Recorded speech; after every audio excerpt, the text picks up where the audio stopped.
I want to take this opportunity to debunk something that you hear on a very, very normal basis, which is that we are not a democracy, we're a constitutional republic. All right, this line gets repeated constantly by the American right, especially when they want to delegitimize any kind of democratic participation, things like, voting rights, majority rule, and, grassroots activism. So on its face, it's not entirely false, but it is extremely misleading. So the US is both a republic and a democracy. These terms are not mutually exclusive, but that's kind of what they want to do. So looking at the constitutional text and the framers actually intent in it, you can sit there and look at Article 4, Section 4 of the US Constitution, which is the guarantee clause, and it says that the United States shall guarantee every state of its union a republican form of government, right? So the framers, sorry, required republicanism, which is a representative government, but it's not opposed to democracy. It is, in fact, a form of democracy. If you don't believe me, you can look at the Federalist Paper 90 or 39, sorry, by James Madison. So he defined a republic as a government which derives its power directly or indirectly from a great body of people. That is, the people are the source of its legitimacy. Also, look at Federalist Paper number 10 by Madison as well, where he explicitly contrasts the direct democracy, which is ancient Athens kind of like mob rule, with representative democracy, a republic.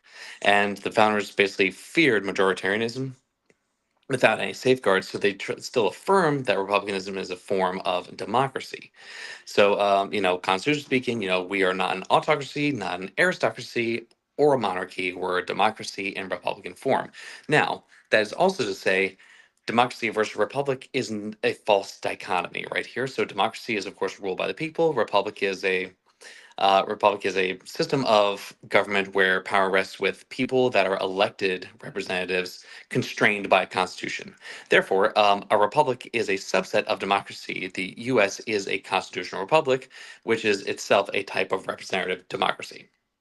So, first off, why the right kind of pushes this whole talking point is conservatives like to use that we are not a democracy for two political ends. The first one is they always justify minority rule, so defending the electoral college and Senate's unequal representation, and gerrymandering, which is of course the allow of minority rule over voters, often rural and white, to dominate national politics.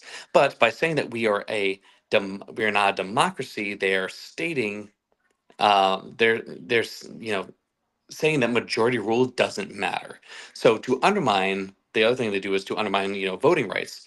So they use this whole rhetoric to cover things like voter suppression and limiting ballot access or rejecting popular reforms like automatic voter registration and ranked choice voting.